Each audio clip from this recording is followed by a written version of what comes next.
Mesdames, Messieurs, c'est avec un grand plaisir que je prends la parole aujourd'hui à l'occasion de cette 5e édition du mois du consommé local. Et je voudrais situer ma présence dans le contexte. En arrivant à la tête de la Chambre de commerce et d'industrie du Togo, la promotion de la consommation locale s'est imposée comme l'un des axes prioritaires de notre action. Et conscient des enjeux économiques et sociaux que représente cette démarche, nous avons rapidement identifié la filière riz comme un secteur stratégique, étant donné que les importations de riz continuent d'augmenter chaque année, tandis que le potentiel de production est énorme et que cette céréale demeure l'une des denrées les plus consommées par les ménages togolais. Face donc à cette réalité, il est devenu impératif d'agir.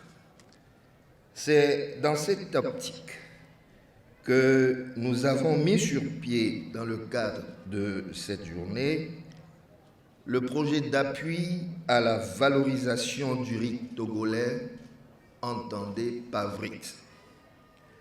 Il s'agit d'une initiative qui reflète notre ambition de dynamiser la filière rizicole. Ce projet s'articule autour de plusieurs axes majeurs, notamment la mise en place de stratégies de marketing efficaces et la création de partenariats solides avec les acteurs de la chaîne de production et de distribution.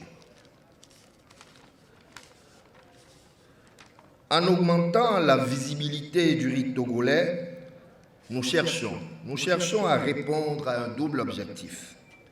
D'une part, encourager les consommateurs à privilégier le riz produit localement et d'autre part, réduire notre dépendance aux importations afin de tendre vers l'autosuffisance alimentaire. Le PAVRIT ne se limite pas à un simple soutien à la consommation locale.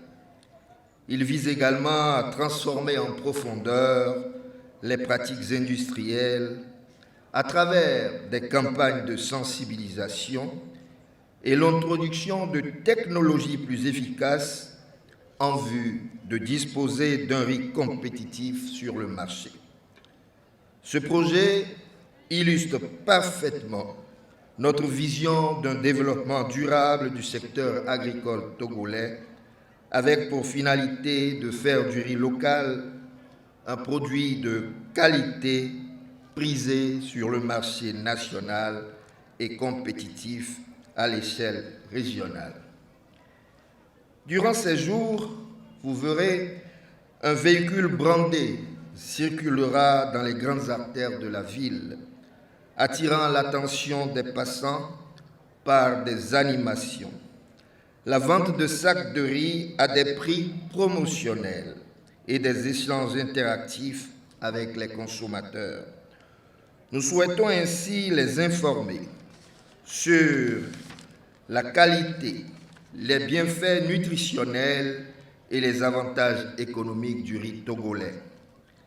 Cette initiative mobilisera activement tous les acteurs de la chaîne de valeur de la filière riz, producteurs, transformateurs et distributeurs.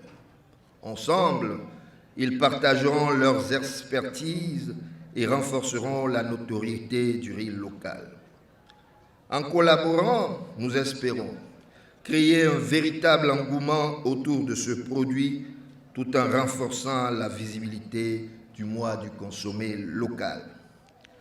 Cette initiative vise non seulement à promouvoir la consommation de produits togolais, mais aussi à favoriser la création d'emplois et à renforcer notre tissu économique. Un protocole dont sera signé bien plus tard, dont l'objectif principal est de promouvoir la consommation locale du riz togolais tout en améliorant les capacités de production et la compétitivité des acteurs de la filiale. Ceci témoigne de notre engagement à soutenir la filière rizicole à travers des initiatives concrètes. Celles-ci viseront à améliorer la productivité pour le marché local, mais aussi pour l'exportation vers la sous-région. Ce partenariat CCI Togo et le Conseil interprofessionnel de la filière riz n'est que le début d'un engagement plus large pour soutenir la production locale et répondre aux attentes des autorités togolaises et contribuer à la transformation structurelle de notre économie. Nous sommes convaincus que le riz togolais peut devenir une référence tant au niveau national que régional, et ce grâce à la synergie entre tous les acteurs impliqués. Avant de conclure, je tiens une fois à réitérer mes sincères remerciements à son Excellence, Monsieur le Président de la République, ainsi qu'au gouvernement togolais pour leur vision et leur engagement en faveur de l'émergence d'une économie togolaise plus inclusive et résiliente. Alors, je finirai par conclure ce propos en citant Mahatma Gandhi qui disait « Vivre de manière locale n'est pas seulement un devoir envers notre communauté, mais aussi un acte de devoir pour préserver notre culture. » Vive le riz togolais, vive le consommé local en général, vive le Togo, consommé local. Je vous remercie.